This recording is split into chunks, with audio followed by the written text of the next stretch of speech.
guys, it's me and Leo here. So I know a lot of people have been asking about this video for a while, and I finally have a free moment in my personal life, and so I thought I was going to take you guys on a tour of the zoo. So I'm really behind on tank maintenance right now, so glasses, dirty, water bowls need to be scrubbed out, food bowls need to be scrubbed out, but I figure I wanted to go ahead and give you guys the grand tour.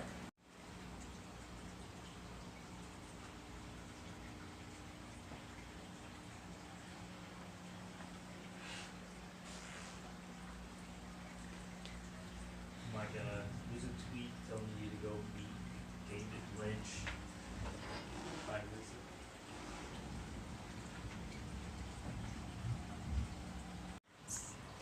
So I'm sure you must be wondering, with all of these animals, where in the world do I keep their supplies at? So I wanted to give you guys a tour of how I organize all of my animal stuff, how I keep things clean and keep things manageable when you have this many animals.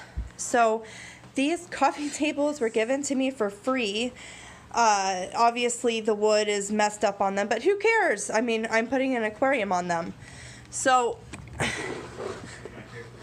and here you see I have different kinds of food. So this is the pellets for the African clawed frogs. Pro tip, make things easiest on yourself as possible. If you know that you have an animal that needs to be fed every day or needs to be fed a lot, make sure that the food is easily accessible to you. Then you'll be more likely to do task. So I've got Pangea in here.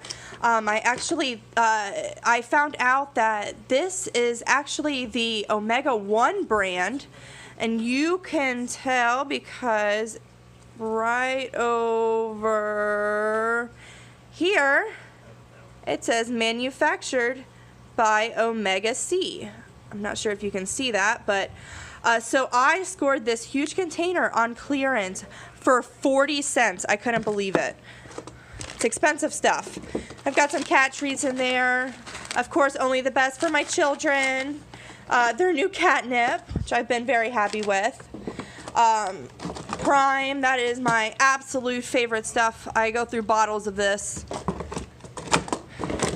So, and then, here's Miss Lilo's tank while we're at it. I have more supplies. So these are actually cat costumes. I don't have room for them. You can see this is where I keep the cups for Lilo's food to make her Pangea, which you can see here. I actually need to swap them out. They've been out for a little over 24 hours. So this is also where I keep some of my supplements. So this is a mineral supplement for the hermit crabs. And as a herpetologist, it's important to always have health and safety tools on deck because you never know when you might get mites. So I do keep, so I've got some bottles of mite out here. I've got another one there. And all of our supplements. So sheddies, if you have an animal that is prone to crappy sheds, PJ, my blind leopard gecko, he has problems with sheds, and the sheddies is just absolutely amazing. It gets anything off of them. It's just a quick tour of this room. You can see my little kitchen there.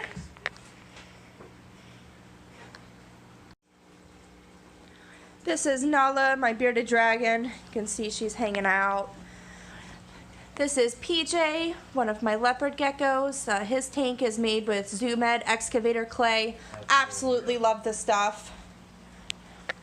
And if you follow me on Instagram, you know that I have cats. So of course their cat tree has to go right in front of the window, and they actually love going into the crate here, and it's really good to have an animal that is comfortable being in a crate because you never know when they'll need to go in one, if you need to take them to the vet or whatnot.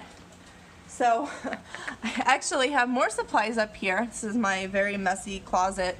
You can see my python up there. That's some of my old horse supplies, and I can never have too many buckets. Litter box, but buckets, cleaning supplies.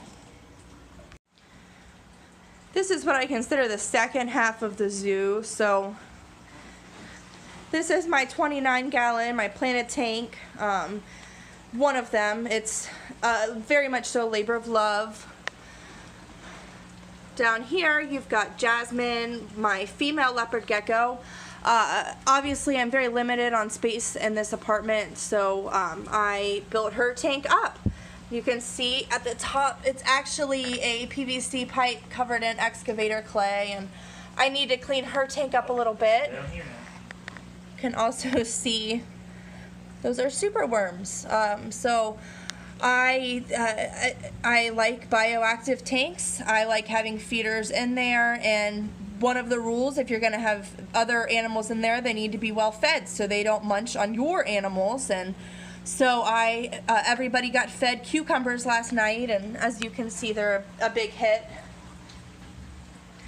And then you've got Jafar's tank right here. You can see he knocked his cactus over. He totally tore up his water dish. And then one of his light bulbs went out. So I'm very behind on maintenance, as I said, but I just wanted to go ahead and get this content out. So I know you guys have been asking for this for a while. And then this is the hermit crab cage. Unfortunately, I don't think any of them are up right now. They tend to be pretty nocturnal and crepuscular, so they don't really come out quite a bit during the day. And then this is Raja, my ball python. One of my projects for the near future is swapping his tank with Jafar's. So excuse the mess, but I told you guys that I would show you everything, so I am. This is more stuff. So this at one point was organized, not so much anymore. You can see I have a lot of supplies. This is mostly all aquarium stuff, air pumps, extra. So this tank is currently empty. It just has some dubia roaches and some super worms in there.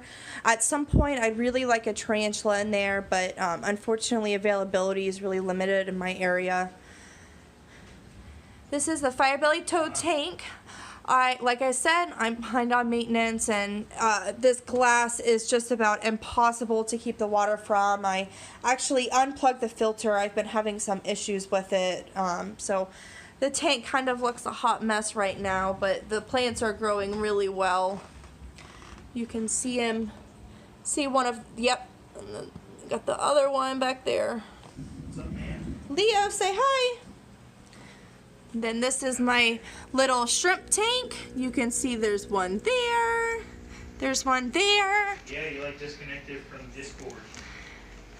Probably my favorite tank.